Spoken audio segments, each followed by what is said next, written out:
Hi everybody, Dave Winder here with the Racer Report, and head coach Chris Hatcher of Murray State football. Coach will join us here in just a moment. But before we show you just an incredible and most exciting football game that I've seen in a long, long time at Eastern Kentucky, let's show you what's happening this week for the Racers. And believe it or not, here we are. We're to the final game of the 2014 season, and the Racers are at home at Stewart Stadium, and they'll kick it off Saturday at 1 o'clock against the Tennessee State Tigers. And that'll bring us to our time with head coach Chris Hatcher. It was a tough defeat for the Racers on Saturday. Lots of points scored. 43-36 was the final score. And, Coach, we were just talking off the air, man. I really believed up until the last interception there when the Racers finally ran out of time, I really thought that you guys were going to get it done. I really thought the game was going to be headed to overtime. Well, I don't think it was going to go to overtime because we were going to go for two if we had to. You know, we played a little better on defense. We changed our scheme up a little bit. We gave up some big plays, which we knew we were going to be susceptible to because of the front that we played.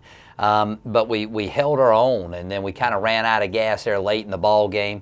Offensively, we didn't take advantage of some of the stops that we got from our defense, and then special teams, you know, of course, we made some plays, but a lot of onside kicks, a lot of fake punts. We shot all our bullets, and we didn't win the game, but I tell you, we went toe-to-toe with the 18th ranked team in the country at their place after having a not very successful year up to this point. Tells you a lot about our coaches and a lot about our players, that they show up each week and play, but just, boy, a very heartbreaking defeat for our team because we played well enough to put ourselves in a position to win the ball game, and we just couldn't quite get it done. All right, Coach, we're going to go ahead and roll the tape here, and while we get into this, I just saw a character personified by this team on Saturday, just from the way they started the game and got into the first half, and then as we go along here, Coach, you know, the last 2 weeks it was 21-0 against Martin, 21-6 I think against Eastern Illinois. It was really good to have a 27-7 first half for the good guys. Oh, no doubt. You know, we started out with the bang, Pokey Harris, back-to-back weeks, getting a 100-yard kickoff return, great blocking. You know, Pokey, he's from Central Kentucky, and so he had a lot of people there. Griffin Camp continues to be clutch for us. He's having a great year right now. And then we come out on the next play, and we do a surprise onside kick. We recover it. And these are the opportunities that I'm talking about. We're up 7-0. We get the ball. We got a chance to go up 14-0, get a nice throw. Navarre Griffin had a very good day. And then we end up going for it on fourth down.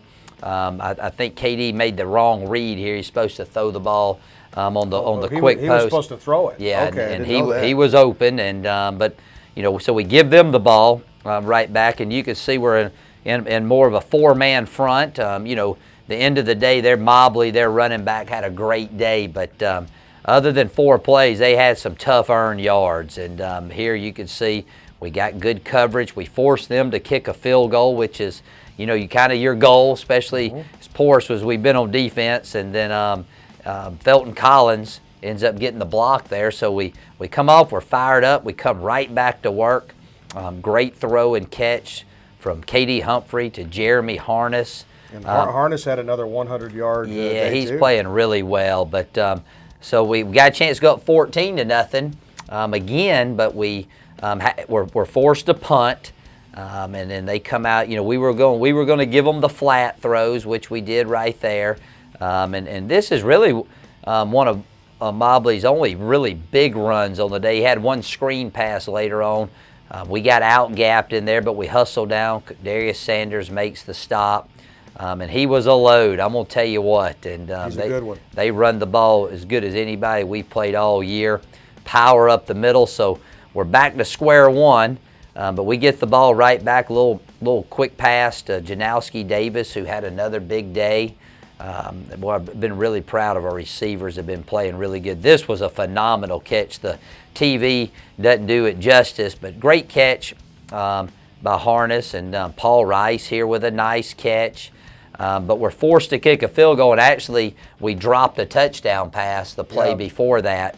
So we're up 10-7 at this point, but we're feeling good. You know, we're going toe-to-toe. This is a hard place to play. Murray State hadn't much success at Roy Kidd Stadium. Coach. You're right. It's it's been a play. You even go back to the 70s and 80s. You know, Murray State just didn't waltz into Richmond and beat Roy Kidd's teams. But you know, defensively, I thought you guys made the good adjustments because you were keeping them in front of you more. We did, and it just kind of fits our personnel a little bit better as the season's gone on. One thing that hurt us is Travis Taylor. He was out with a concussion, and so we had a bunch of guys playing. Here's T-Ray Malone, recovers a fumble. Really good job there. We go a little sprint out, hit Jeremy Harness.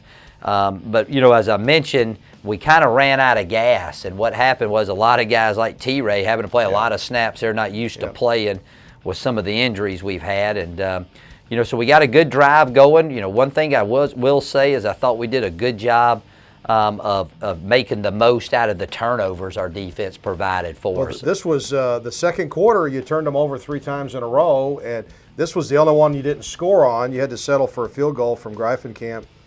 36 yards, so with 12:08 to go before the half, you're up 13-7. Yeah, but again, we're getting some points, and we haven't been ahead very much, and we run a little game up the middle, and I believe that's Felton Collins on the fumble recovery, does a nice job, and just a really nice throw here to Navarre Griffin on the crossing route. Navarre saw the open space, actually just sat it down, but we have a couple penalties, so we get in a 3rd and long.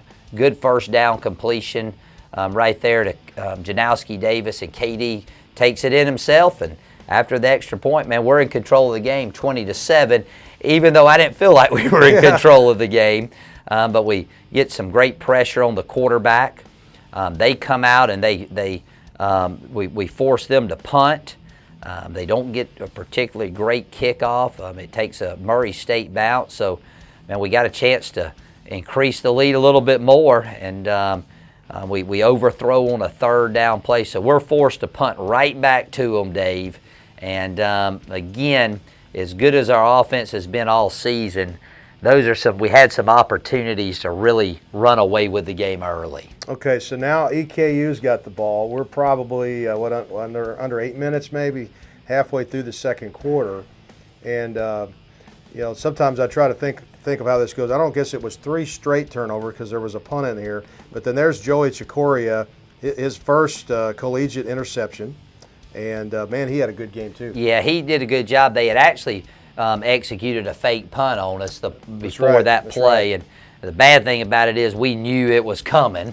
And, you knew it, Well, huh? we had our fake stopper called, and then we missed a tackle in the backfield. But big interception by Joey. They come with the blitz, and KD recognizes it, hits Jeremy Harness over the middle, and get a good throw down here. We're in our 2-minute drill. Jesse Blackburn gets out, and we fake it, and we run the QB keeper the other way. And, we go in 27-7 at halftime, and, but I just knew that the game was going to get really dicey at the second half because, Eastern Kentucky's a great team. They're 18th ranked, and they were playing for a playoff spot. And they had plenty to play for. And you know what, Coach? They always, the old cliche is football's a game of inches. On this play right here, you guys were 1 play from forcing a punt on their first drive. And that was a great individual play right there. It's just good players make good plays. Well, they had 4 big plays on us, Dave, all in the second half. And, we put our corners in a really tough spot this week. They had to play man coverage from a loose position. And we knew it. It wasn't like we knew we had to fix the old leaky faucet and try to stop the run. You had to pick your poison, right? And I think I told Neil that earlier in the week. So, they get the big ball on us there, and we're forced to punt, don't have a really good series. And, they started throwing the ball a little bit more. And the defense we were playing, we knew it was going to be tough to hold up on that. Well, now this is Coney, their backup quarterback. Good player. Cincinnati transfer. Not so sure he should be the starter for EKU, but he led them on an impressive drive here. So they score, and I even said now it's ball game on us, 27-21. But then you guys with Shipley, he might be the best punt faker in the country, Coach. Well, he's a dynamic player, and when We got our punter injured early in the year. We put him in. It gives us some more options. So, I was thinking, well, maybe that'll give us a little momentum. And so we do fake the punt, so we counter their fake punt. But unfortunately, we have a few bad plays, and we have to kick it right back to them. But we get good field position. Very nice job of downing the ball. I know we only averaged 36 yards a punt, but here we're actually getting good pressure on the kicker, so we force them to punt. Really nice job here by Janowski on the fair catch.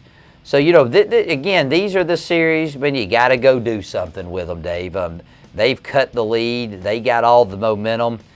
We get another quick pass. Jesse Blackburn, I'm going to tell you what, he played the whole game with a separated shoulder. Really? And at the end of the game, I had to help him get his shoulder pads off. And wow. You can see, if you watch closely, there's plays he's using one arm. But he's a competitor and get great protection here. And, all of a sudden, man, we go up 13 points again on them. And we get a great tackle on the kickoff. We pin them deep in their territory. But these things right here, they come out, what a very well executed screenplay. They had a man on every one of the white shirts. Very nicely done by them. They executed well. So now the lead's back to 5 or 6, I think, at this point. And it was a 33-28. Yeah, you guys went for 2, didn't get it. Yep. And then they do the onside kick on us, but they don't get it. Yep. Where they were offside. So and then this was a crucial mistake. And almost had it recovered there. I'm not sure who that was, but they just couldn't come up with it. Yeah. So the Racers fumble on the kickoff. And then EKU punches it in. Yep, and they take the lead. And first lead of the day. Yep, and they end up getting the 2-point conversion. I mean, we got guys there. We missed the tackle. So, they take the lead, but we come right back. I think we're down 3 at this point, Dave. And this was with 4:28 to go. So we're feeling good. And right here, boy, we got Pokey running down the middle, and then KD throws one off balance. Interception. So, a lot of people think the game's over. And They get it down there. We don't have to use all of our timeouts left. There's under 2 minutes to go, so they punch it in, go up 10, and there's still 1:35 to go when you get the ball back here. So we get a nice return on the kickoff. Big throw and catch to Jeremy Harness. Got to learn to get out of bounds there. I was even on the radio going, get out of bounds, get out of bounds. We got to do a better job of that. So we end up coming up 4th and 2 right there, Dave. We're down 10 with a minute to go in the ball game. 2-score game, and we decide, we got a chance to get this onside. Pretty well executed. Number 13 there made a good play. He did. We kicked it a little. Sure did. Camp kicked it a little bit too hard, but that's a very delicate play. But we cut it down to a 1-possession game there at the end, and gave ourselves a chance to win. But the margin between victory and defeat is so small, Dave. And, it's inches. It's inches. And we just didn't quite make the plays we needed to make. Well, you see the box score there, the final tally for total yards, 683 for EKU, 459 for Murray State. And then individually, we mentioned the big day for Jeremy Harness, another double-digit catch day, 161 yards. Griffin caught 10 passes as well. Katie Humphreys, another good day, 40 out of 57. That's a pretty good day for anybody, Coach. Yeah, he's playing well. You got to realize he's still just a sophomore, right. And made a couple mistakes, but we're real pleased with his progress. And the moral victories, are what they are. But I'm really proud of the team. I mean, golly, we go into game 3 and 7. We come out of there 3 and 8, but. The results aren't there, but I mean, if you watch this team and you're a Murray State Racer fan, you can't be disappointed with the effort that they give each and every week. Well, and we're not disappointed with the effort, and we're not disappointed in you, Coach, because you guys are giving it everything you have. This still is a young team, and I really there at the during that game, I saw a lot of young players making a lot of big plays that will be back next season for the Racers. So, Coach, I'll tell you what, we'll take another break here. And when we come back, we'll wrap up this week's Racer Report and name our Players of the Week. The Racer Report with Chris Hatcher is brought to you by Ruth Brothers Wine and Spirits. Serving you for 50 years, Ruth Brothers with 2 locations in Paducah, Kentucky. And by Pepsi Mid-America. Share your summer picks on Twitter with hashtag RealBigSummer. And by Campus Evolution Villages in Murray, the best in student living. Call 270-767-1818 to plan your tour and visit. And by Kentucky Community and Technical College System. Higher education begins here.